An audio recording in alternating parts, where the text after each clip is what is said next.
ರಾಹುಲ್ ಗಾಂಧಿಗೆ ಮೊದಲು common sense ಇಲ್ಲದಂತ ವ್ಯಕ್ತಿ ರಾಹುಲ್ ಗಾಂಧಿ. ಯಾರೋ ಬರ್ಕೊಟ್ಟಿದ್ನ ತಂದು ಪದೇ ಪದೇ ಹೇಳಿ ಕಳೆದ 4-5 ವರ್ಷದಿಂದ ದೇಶದಲ್ಲಿ ಅತಿ ಹೆಚ್ಚು ಅಪಹಾಸ್ಯಕ್ಕೆ ಒಳಗಾದಂತ ವ್ಯಕ್ತಿ ಈ ದೇಶದಲ್ಲಿ ಯಾರಾದರೂ ಇದ್ರೆ that is the only one Rahul Gandhi. ಈಗ ಮೊನ್ನೆ ಬಂದು ಮಹದೇವಪುರದಲ್ಲಿ ಮಹಾದೇವನನ್ನ ಸೃಷ್ಟಿ ಮಾಡಿಬಿಡ್ತೀನಿ, ಪ್ರಳಯ ತಾಂಡವ ಮಾಡಿಬಿಡ್ತೀನಿ, ಬಾಂಬ್ ಹಾಕ್ಬಿಡ್ತೀನಿ ಅಂತ ಓದೋರು ಮಾಧ್ಯಮದಲ್ಲಿ ಆ ಮಹದೇವಪುರದ ಚರಿತ್ರೆಯನ್ನ ಮಾಧ್ಯಮದಲ್ಲಿ ಬಿತ್ತರ ಆದ್ಮೇಲೆ ಅದೆಲ್ಲ ಬೋಗಸ್ ಅಂತ ಒಂದೇ ಮನೆಯಲ್ಲಿ 100 ಓಟುಗಳು ಅಂತ ಹೇಳಿದ್ರು, ಅಲ್ಲಿ ಇದ್ದಿದ್ದೇ 4 ಓಟು, ಪೋಲಿಂಗ್ ಆಗಿರೋದು 4 ಓಟು, ಇದು ಸಾಬೀತಾಗಿದೆ. ಇದಾದ್ಮೇಲೆ ಈಗ ಮತ್ತೆ ಆಳಂದವನ್ನ ಹಿಡ್ಕೊಂಡಿದ್ದಾರೆ. ಅವ್ರಿಗೆ ನನಗನ್ಸುತ್ತೆ ಇಲ್ಲಿ ಬೆಂಗಳೂರಿಂದ ಆಳಂದ ಬಹಳ ದೂರ ಇದೆ.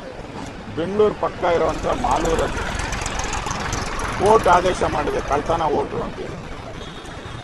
ಅಲ್ಲಿನ ಜಿಲ್ಲಾಧಿಕಾರಿ ಕೋರ್ಟ್ ಆದೇಶ ಮಾಡಿದ್ರು ಕೂಡ ಆ CCTV ಕ್ಯಾಮ್ರಾದ ಏನಿತ್ತು, ಕ್ಯಾಮ್ರಾಗಳ ಮಾಹಿತಿ ಏನಿತ್ತು, ಕೌಂಟಿಂಗ್ ಮಾಹಿತಿ ಏನಿತ್ತು ಕೊಡುವಂತ ಕೇಳಿದ್ರೆ ಕೊಟ್ಟಿಲ್ಲ. ಅಂದ್ರೆ ಯಾರು ಕಳ್ತನ ಮಾಡಿದ್ದಾರೆ ರಾಜ್ಯದಲ್ಲಿ ಅನ್ನೋದು ಸ್ಪಷ್ಟ ಆಗಿದೆ. ಈ ಕಾಂಗ್ರೆಸ್ ಅಲ್ಲಿ ಗೆದ್ದಿರುವಂತ ಕಾಂಗ್ರೆಸ್ MLA ಏನಿದ್ದಾರೆ ಅವರ ಮೆಂಬರ್ಶಿಪ್ ವಜಾ ಆಗಿದೆ. ಇದಕ್ಕಿಂತ ಸಾಕ್ಷಿ ಬೇಕಾ? ರಾಹುಲ್ ಗಾಂಧಿಗೆ ಚುನಾವಣಾ ಆಯೋಗ ಹೇಳ್ತು ಒಂದು ಅಫಿಡವಿಟ್ ಕೊಡು ಅಂದ್ರೆ ಕೊಡ್ಲಿಲ್ಲ. ಆದರೆ ಇಲ್ಲಿ ಮಾಲೂರಲ್ಲಿ, ಕೋಲಾರದಲ್ಲಿ ನಮ್ಮ ಅಭ್ಯರ್ಥಿ ಅಫಿಡವಿಟ್ ಕೊಟ್ಟು ತನಿಖೆಗೆ ಹೈಕೋರ್ಟ್ಗೆ ಪ್ರೇಯರ್ ಮಾಡಿದ್ದಾರೆ. ಇವತ್ತು ಹೈಕೋರ್ಟು ತೀರ್ಪನ್ನು ಕೊಟ್ಟಿದೆ. DC ತಪ್ಪು ಮಾಡಿದ್ದಾರೆ, ಅವ್ರ ಮೇಲೆ ಕ್ರಮ ತೆಗೆದುಕೊಳ್ಳಿ ಅಂತ ಆದೇಶ ಮಾಡಿದೆ. ಅವ್ರ ಮೆಂಬರ್ಶಿಪ್ ಹೋಗಿದೆ. ಇದು ಜ್ಞಾನ ಇಲ್ವಾ ರಾಹುಲ್ ಗಾಂಧಿಗೆ? ಇದು ಜ್ಞಾನ ಇಲ್ವಾ? ಇದ್ರ ಬಗ್ಗೆ ಯಾಕೆ ಮಾತಾಡ್ತಾ ಇಲ್ಲ? ಕೋರ್ಟ್ ಆದೇಶ ಆಗಿ ಪ್ರೂವ್ ಆಗಿರೋದನ್ನ ಮಾತಾಡ್ತಾ ಇಲ್ಲ. ಅಫಿಡವಿಟ್ ಕೊಡದೆ ಇವರು ದಾರಿಯುದ್ದಕ್ಕೂ ಆಪಾದನೆಗಳನ್ನು ಮಾಡ್ತಾ ಇದ್ದಾರೆ. ಇದರಿಂದ ಸ್ಪಷ್ಟವಾಗಿ ಅರ್ಥ ಆಗ್ತಾ ಇದೆ ಅವ್ರಿಗೆ ಭ್ರಮನಿರಸನ ಆಗಿದೆ. ಬಿಹಾರಲ್ಲಿ ನಾವು ಸೋಲ್ತೀರಿ ಅನ್ನೋ ಭ್ರಮನಿರಸನ ಆಗಿದೆ.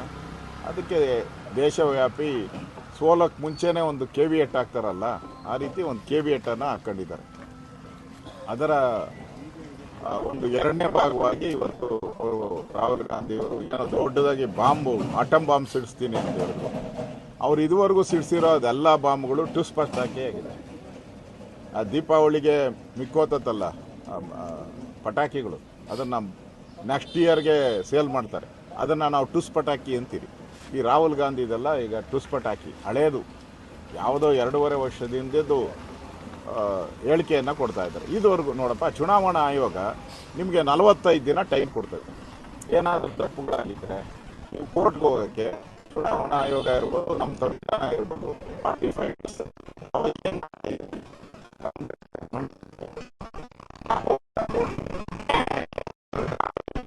ಸಾಕ್ಷಿ ಇದ್ರೆ ಯಾಕೆ ಹೋಗಿಲ್ಲ ಅಂತ ರಾಜ್ಯದ ಜನ ಕೇಳ್ತಾ ಇದ್ದಾರೆ. ನಾವು ಉತ್ತರ ಕಾಂಗ್ರೆಸ್ ಈಗಾಗಲೇ ನಿಮ್ಗೆ ಗೊತ್ತಿದೆ, ಓಟ್ಗಳು ಹಲವಾರು ಮುಸಲ್ಮಾನ್ ಬಾಂಧವರು 2 ಕಡೆ 3 ಕಡೆ 4 ಕಡೆ ಓಟ್ ಇಟ್ಕೊಂಡಿರೋದು ನೋಡಿದ್ದೀರಿ. ಅದ್ರ ಜೊತೆಗೆ ಈಗ ಬಾಂಗ್ಲಾದೇಶದಿಂದ ಬಂದಿರೋರು, ಪಾಕಿಸ್ತಾನದಿಂದ ಬಂದಿರೋರು ಮಾಧ್ಯಮದಲ್ಲಿ 100 ಸರಿ 1000 ಸರಿ ಬಂದಿದೆ. ಬಾಂಗ್ಲಾದೇಶದವ್ರು ಬಂದಿದ್ದಾರೆ, ಇಲ್ಲಿ 1 ಲಕ್ಷ ಇದ್ದಾರೆ, 2 ಲಕ್ಷ ಇದ್ದಾರೆ. ಪ್ರೂವ್ ಆಗಬೇಕಲ್ಲ. ಈಗ ಬಾಂಗ್ಲಾದೇಶವ್ರಿಗೆ ಇಲ್ಲಿ ಬಂದು ರೇಷನ್ ಕಾರ್ಡ್ ಮಾಡಿಕೊಟ್ಟು ಅವ್ರಿಗೆ ಆಧಾರ್ ಮಾಡಿಕೊಡೋರು ಯಾರು? ಅವ್ರನ್ನ ವೋಟ್ ಬ್ಯಾಂಕ್ ಮಾಡ್ಕೊಂಡಿರೋರು ಯಾರು? ಇಲ್ಲಿ ಬೆಂಗಳೂರಲ್ಲಿ ಸೈಕಲ್, ನಾವು ಮೊದಲು ಸೈಕಲಲ್ಲಿ ಪೇಪರ್ ಹಾಕಿದ್ದನ್ನೇ ನೋಡಿಲ್ಲ. ಏನಪ್ಪ ನೋಡಿದ್ದೀರಾ? ಸೈಕಲಲ್ಲಿ ಮೊದಲು 20 ವರ್ಷದಿಂದ ಪೇಪರ್ ಪರ್ಚೇಸ್ ಮಾಡೋಕ್ಕೆ ಬರ್ತಾಯಿದ್ರು. ಈಗ ಮತ್ತೆ ಶುರುವಾಗಿದೆ ಬೆಂಗಳೂರು ಸಿಟಿ ಒಳಗಡೆ. ಅಂದರೆ ಯಾರು ಇವರೆಲ್ಲ? ಈ ಬಾಂಗ್ಲಾದೇಶದವರು ಬಂದು ಇಲ್ಲಿ ತಳಬೂರ್ತಾ ಇದ್ದಾರೆ. ಇದನ್ನು ತೆಗೆದುಹಾಕುವಂಥದ್ದು ದೇಶದ ಭದ್ರತೆಯ ದೃಷ್ಟಿಯಿಂದ, ದೇಶದ ಕಾನೂನು ದೃಷ್ಟಿಯಿಂದ ಅವಶ್ಯಕತೆ ಇದೆ. ಅದನ್ನು ಮಾಡ್ತಾ ಇದ್ದಾರೆ. ಇದು ವೋಟ್ಗೋಸ್ಕರ ದೇಶನೇ ಮಾಡ್ತೀನಿ ಅನ್ನೋ ಕಾಂಗ್ರೆಸ್ ಅವ್ರಿಗೆ ಇದು ಅಪ್ಲೈ ಆಗಲ್ಲ. ಅವ್ರಿಗೆ ಬೇಕಾಗಿಲ್ಲ. ಅವ್ರಿಗೆ ವೋಟ್ ಹಾಕೋರು ಬೇಕು, ದೇಶ ಬೇಕಾಗಿಲ್ಲ. ಆದರೆ ನರೇಂದ್ರ ಮೋದಿಯವರು ದೇಶದ ಭದ್ರತೆ, ಸುಭದ್ರತೆ ಬಗ್ಗೆ ಗಮನ ಕೊಡ್ತಾ ಇದ್ದಾರೆ. ನಾವು ಡಿಮ್ಯಾಂಡ್ ಮಾಡ್ತಾ ಇದ್ದೀರಿ, ಅವನು ಈ ದೇಶದಲ್ಲಿ ಎಲ್ಲೇ ಇದ್ದರೂ ಅವನು ಒಂದೇ ವೋಟ್ ಇರಬೇಕು. ಕಾನೂನು ಪ್ರಕಾರ 2-3 ಓಟ್ ಹಾಕಂಗಿಲ್ಲ ಅವ್ನು ಬಾಂಗ್ಲಾದೇಶದವನು ಬಂದು ಇಲ್ಲೂ ಓಟ್ ಹಾಕ್ತಾನೆ, ಬಾಂಗ್ಲಾದೇಶದಲ್ಲೂ ಓಟ್ ಹಾಕ್ತಾನೆ, ಪಾಕಿಸ್ತಾನದವನು ಬಂದು ಇಲ್ಲೂ ಓಟ್ ಹಾಕ್ತಾನೆ, ಪಾಕಿಸ್ತಾನದಲ್ಲೂ ಓಟ್ ಹಾಕ್ತಾನೆ ಅಂದರೆ ಏನು ನಮ್ಮ ದೇಶದ ಗೌರವ ಬೇಡ? ಅದಕ್ಕೆ ಅದನ್ನು ಮಾಡಬೇಕು.